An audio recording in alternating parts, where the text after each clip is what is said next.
ನಮಸ್ಕಾರ ವೀಕ್ಷಕರೇ, welcome back to my channel. ಇವತ್ತಿನ ವಿಡಿಯೋದಲ್ಲಿ ನಾವು ಏನ್ರ ಬಗ್ಗೆ ಅಂದ್ರೆ ನಾನು ಏನ್ರ ಬಗ್ಗೆ ಮಾತಾಡ್ತಾ ಹೋಗ್ತೀನಿ ಅಂದ್ರೆ ಮಾಡುವಂತ ಕೆಲವು ವಿಚಾರಗಳು ಮಿಸ್ಟೇಕ್ಸ್ ನೀವೊಬ್ಬರನ್ನ ಅರ್ಥ ಮಾಡ್ಕೋಬೇಕು ಆ ಥರದ ಒಂದು ಪ್ರೋಸೆಸ್ ನಲ್ಲಿ ಇದ್ದೀರಾ ಅಂದಾಗ ಏನಾಗುತ್ತೆ ಅಂದ್ರೆ ನಾವು ಒಂದಷ್ಟು ವಿಚಾರಗಳನ್ನ ಗಮನಿಸೋದಿಲ್ಲ, ಅದನ್ನ ಬಿಟ್ಬಿಡ್ತೀವಿ. ಅಂತ ವಿಚಾರಗಳನ್ನ ನಾವು ಸೀರಿಯಸ್ ಆಗು ತಗೊಳಕ್ ಹೋಗೋದಿಲ್ಲ. ಒಂದು ಹೊಸದಾದ ರಿಲೇಶನ್ಶಿಪ್ ಅಂತ ಬಂದಾಗ ಯಾವ ಇಂಪಾರ್ಟೆಂಟ್ ಕ್ವಾಲಿಟೀಸ್ ಆ ವ್ಯಕ್ತಿನಲ್ಲಿ ಇರಬೇಕು ಅನ್ನುವುದನ್ನ ಎಷ್ಟೋ ಸಲಿ ಪರಿಗಣಿಸುವುದಿಲ್ಲ. ಸೊ ಈ ವಿಚಾರವಾಗಿ ನಾನು ಆಮ್, ಈ ಒಂದು ವಿಡಿಯೋನಲ್ಲಿ ಎಕ್ಸ್ಪ್ಲೇನ್ ಮಾಡ್ತಾ ಬರ್ತೀನಿ. ಯಾವ ಇನಿಷಿಯಲ್ ಸ್ಟೇಜಸ್ನಲ್ಲಿ ನೀವು ಯಾವುದನ್ನ ಸೀರಿಯಸ್ ಆಗಿ ತಗೋಬೇಕು, ಯಾವ ಮ್ಯಾಟರ್ಸ್ನ ಸೀರಿಯಸ್ ಆಗಿ ತಗೋಬೇಕು, ಹಾಗೂ ಯಾವ ಮ್ಯಾಟರ್ಸ್ನ ಯು ಕ್ಯಾನ್ ಲೆಟ್ ಗೋ ಅಂತ. ಅದಕ್ಕೆ ಮುಂಚೆ ಚಾನಲ್ನ ಸಬ್ಸ್ಕ್ರೈಬ್ ಮಾಡಿಲ್ಲ ಅಂದರೆ ದಯವಿಟ್ಟು ಸಬ್ಸ್ಕ್ರೈಬ್ ಮಾಡಿ. ಹಾಗೂ ನಿಮ್ಗೇನಾದರೂ individual counselling, tarot reading session ಬೇಕಿದೆ ಅಂದರೆ ಡಿಸ್ಕ್ರಿಪ್ಷನಲ್ಲಿ ಕೊಟ್ಟಿರುವ ನಂಬರ್ಗೆ ಕಾಲ್ ಮಾಡಿ ಮುಂಚೆನೇ ಅಪಾಯಿಂಟ್ಮೆಂಟ್ನ ಪಡಿಬೇಕಾಗತ್ತೆ. ಒಂದು ಫೋನ್ ಮುಖಾಂತರನಾದ್ರು ತಗೋಬಹುದು ಅಥವಾ ನೀವು ಆಫೀಸ್ಗಾದರೂ ಬಂದು ಪಡಿಬಹುದು. ನಿಮಗೆ ಯಾವ್ದು ಅನುಕೂಲ ಅನ್ಸುತ್ತೆ ನೀವು ತಗೋಬಹುದು. ಸೊ ಯಾವಾಗ ನೀವೊಬ್ಬರನ್ನ ಇಷ್ಟಪಡ್ತಾ ಇದ್ದೀರಾ, ಅವರು ಅಷ್ಟೇ ಲೆವೆಲ್ನಲ್ಲಿ ನಿಮ್ಮನ್ನ ಇಷ್ಟಪಡ್ತಾ ಇದ್ದಾರೋ ಇಲ್ವೋ, ಅದು ಒಂದು ಫ್ರೆಂಡ್ಶಿಪ್ ಆಗಿರ್ಬೋದು ಅಥವಾ ನೀವೊಂದು ರಿಲೇಶನ್ಶಿಪ್ನ ಅವರಿಂದ ಎಕ್ಸ್ಪೆಕ್ಟ್ ಮಾಡ್ತಿದ್ದೀರಾ ಅಂದರೆ ಇಂಪಾರ್ಟೆಂಟ್ ಆಗಿರೋದು ಏನಿರುತ್ತೆ ಅಂದರೆ ಕಮ್ಯುನಿಕೇಷನ್. ಅವರು ಎಷ್ಟು ಕ್ವಾಲಿಟಿಯಾಗಿ ಕಮ್ಯುನಿಕೇಷನ್ ನಿಮ್ಮ ಹತ್ರ ಮಾಡ್ತಾ ಇದ್ದಾರೆ. ಕೆಲವ್ರು ಏನು ಮಾಡ್ತಾರೆ ಅಂದರೆ ಟೆಕ್ಸ್ಟ್ ಮೆಸೇಜಸ್ ಚಾಟಿಂಗ್ ಅಷ್ಟು ಮಾಡ್ತಾರೆ. ಒಬ್ಬ ಮನುಷ್ಯ ಲೀಸ್ಟ್ ಎಫರ್ಟ್ ಹಾಕೋಕ್ಕಾಗೋದು ಚಾಟಿಂಗ್ ಮುಖಾಂತರ ಅಥವಾ ಒಂದು ಮೆಸೇಜ್ ಮುಖಾಂತರ. ಈಗ ಒಬ್ರಿಗೆ ಫೋನ್ ಮಾಡಿ ಮಾತಾಡಬೇಕು ಅಂದರೆ ಅವರು ನಿಜವಾಗ್ಲೂ ಫ್ರೀ ಟೈಮ್ ಇಟ್ಕೋಬೇಕಾಗತ್ತೆ, ಅವರು ಅವೈಲಬಲ್ ಇರಬೇಕಾಗತ್ತೆ. ಅವಾಗಲೇ ಅವರು ಕಂಪ್ಲೀಟ್ ಆಗಿ ಫೋಕಸ್ಡ್ ಆಗಿ ನಿಮ್ಮ ಹತ್ರ ಮಾತಾಡೋಕ್ಕೆ ಸಾಧ್ಯ. ಸೊ ಅವರ ಕಮ್ಯುನಿಕೇಷನ್ ಇನಿಷಿಯಲ್ ಸ್ಟೇಜಸ್ನಲ್ಲಿ ನಿಮ್ಮ ಹತ್ರ ಹೇಗಿದೆ, ಅದು ಬರೀ ಚಾಟಿಂಗ್ ಆಗಿದ್ರೆ ಅದನ್ನ ನೀವು ಅದನ್ನ ಕನ್ಸಿಡರ್ ಕೂಡ ಮಾಡೋಕ್ಕಾಗಲ್ಲ ಅಂತ ಹೇಳ್ತೀನಿ. ಯಾಕೆಂದ್ರೆ ನಾನು ಆಗ್ಲೇ ಹೇಳ್ದಾಗೆ ಈಗ ಒಂದು ಮಲ್ಟಿ ಟಾಸ್ಕಿಂಗ್ ಅಂದಾಗ ಚಾಟಿಂಗ್ ಕೂಡ ಅದ್ರಲ್ಲಿ ಸೇರ್ಕೊಳ್ಳುತ್ತೆ. ಅವ್ರು ಏನೋ ಒಂದಷ್ಟು ಕೆಲ್ಸಗಳು ಮಾಡ್ತಿರ್ತಾರೆ. ಅವಾಗ ಒಂದು ಹಾಯ್ ಹವ್ ಆರ್ ಯು ಅಥವಾ ಒಂದು ಲಂಚ್ ಆಯ್ತಾ ಅಥವಾ ಒಂದು ಬ್ರೇಕ್ಫಾಸ್ಟ್ ಆಯ್ತಾ ಅಂತ ಒಂದು ಮೆಸೇಜ್ ಕಳ್ಸೋದು ಅವ್ರಿಗೆ ಕಷ್ಟ ಆಗೋದಿಲ್ಲ. ಅದೇ ಫೋನ್ ರಿಸೀವ್ ಮಾಡಿ ಅಂದ್ರೆ ನೀವು ಅವರು ಫೋನ್ ಮಾಡಿದಾಗ ನೀವು ರಿಸೀವ್ ಮಾಡ್ಬೇಕು, ಅವ್ರು ಮಾಡಿದಾಗ ನೀವು ಆ ಥರದ್ ಒಂದು ಕೊಲ್ಯಾಬರೇಷನ್ ಇದೆಯಾ ಅಂತ ಚೆಕ್ ಮಾಡಬೇಕು. ಅವ್ರು ನಿಮ್ಮ ಟೈಮಿಗೆ ವ್ಯಾಲ್ಯೂ ಕೊಡ್ತಾ ಇದ್ದಾರಾ ಅಥವಾ ನೀನು ಯಾವಾಗ ಫ್ರೀ ಇರ್ತೀಯಾ, ನಾನು ಯಾವಾಗ ನಿನಗೆ ಕಾಲ್ ಮಾಡಬೇಕು ಅಂತ ಕೇಳ್ತಾ ಇದ್ದಾರಾ. ಸೊ ಕಾಲಿಂಗ್ ಆ್ಯಂಡ್ ಮೀಟಿಂಗ್ ಅನ್ನೋದು ಎರಡು ವಿಚಾರ ನೀವು ಇನಿಷಿಯಲ್ ಸ್ಟೇಜಸ್ನಲ್ಲೇ ಪರಿಗಣಿಸ್ಬೇಕಾಗತ್ತೆ.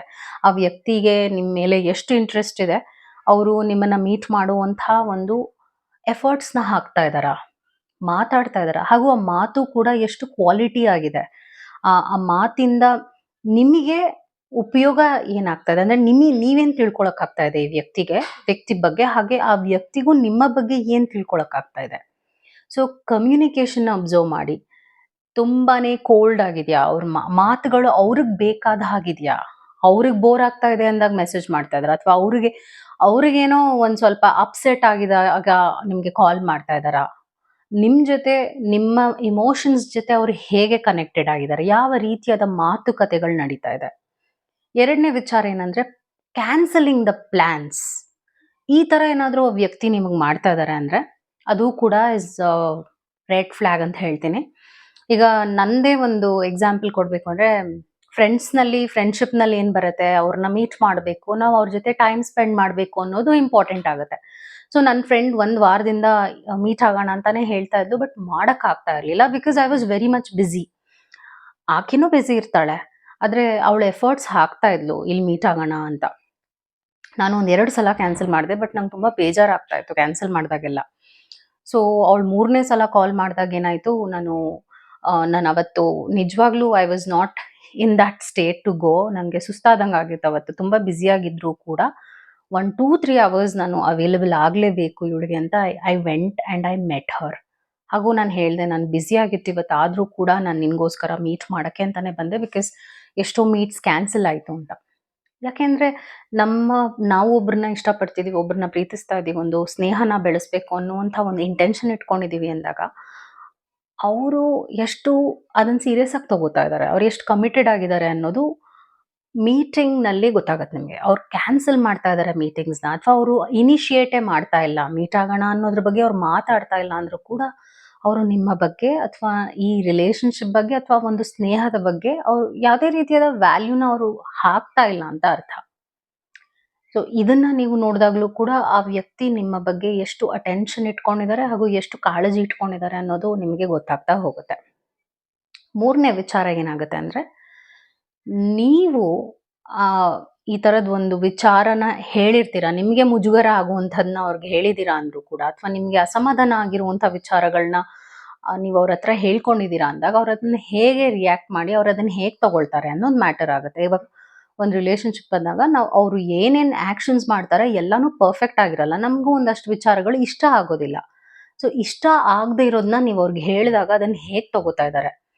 ಅದನ್ನ ಅವ್ರು ಎಕ್ಸ್‌ಪ್ಲೇನ್ ಕರೆಕ್ಟಾಗಿ ಮಾಡ್ತಾ ಇದ್ದಾರಾ? ಅಥವಾ ಅವ್ರಿಗೆ ನಿಮಗ್ ನಿಜವಾಗ್ಲೂ ಬೇಜಾರಾಗಿದೆ ಅಂತ ಅವ್ರಿಗೆ ಅರ್ಥ ಆಗಿದ್ಯಾ? ಅದಕ್ಕೆ ಅವ್ರು ಎಕ್ಸ್‌ಪ್ಲನೇಷನ್ ಕೊಡ್ತಾ ಇದ್ದಾರಾ? ಅಥವಾ ಅವ್ರು ಅದನ್ನ ಇಗ್ನೋರ್ ಮಾಡಿ ಮಾತ್ ಬಿಡ್ತಾ ಇದ್ದಾರಾ? ಇದು ಕೂಡ ಮುಖ್ಯವಾಗತ್ತೆ ಒಂದು ಕನೆಕ್ಷನ್ ಅಂದಾಗ. ಅವರು ನಿನ್ ಭ್ರಮೆ, ನಿನ್ಗೇನು ಅರ್ಥ ಆಗೋದಿಲ್ಲ, ನಾನೇನೋ ಹೇಳ್ತೀನಿ, ನೀನೇನೋ ತಿಳ್ಕೊಳ್ತೀಯ ಅಂತ ನಿಮ್ಮ ಫೀಲಿಂಗ್ಸ್‌ನ ಅವರು ರೆಸ್ಪೆಕ್ಟ್ ಮಾಡದೆ, ನಾನ್ ಹೇಳೋದೇ ಸರಿ ಅಂತ ಈಗೋಯಿಸ್ಟಿಕ್ ಆಗಿದ್ರು ಕೂಡ ಒಂದು ರಿಲೇಶನ್‌ಶಿಪ್ ಬ್ರೇಕ್ ಆಗುತ್ತೆ. ಇನಿಷಿಯಲ್ ಸ್ಟೇಜಸ್‌ನಲ್ಲೇ ಬ್ರೇಕ್ ಆಗುತ್ತೆ. ನೀವು ಈ ತರದ ಒಂದು ವಿಚಾರ ನೀವೇನ್ ಹೇಳಿದ್ರಿ, ನಂಗೆ ಬೇಜಾರಾಯ್ತು ಅಂದಾಗ ಅವರು ಅದಕ್ಕೆ ಹೇಗೆ ರಿಯಾಕ್ಟ್ ಮಾಡ್ತಾರೆ? ಓಕೆ, ಇದು ಬೇಜಾರಾಯ್ತು ನನಗೆ ನಿಜವಾಗ್ಲೂ ಗೊತ್ತಿರ್ಲಿಲ್ಲ. ಆದ್ರೆ Yes I am sorry about it ಅಂತ ಹೇಳ್ತಾರಾ?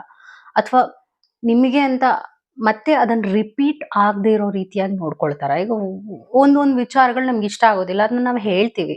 ಅದನ್ನ ಹೇಳಿದಾಗ ಅವ್ರು ಅದನ್ನ ಸೀರಿಯಸ್ ಆಗಿ ತಗೊಂಡು ಅದನ್ನ ರಿಪೀಟ್ ಮಾಡ್ತಾ ಇದ್ರೆ that is also a very big red flag in a relationship. So ಈ 3 ವಿಚಾರಗಳು ನಾನು ನಿಮ್ಗೆ ಹೇಳ್ಬೇಕಾಗಿತ್ತು. I hope this was helpful. Take care. ನಮಸ್ಕಾರ. Thank you.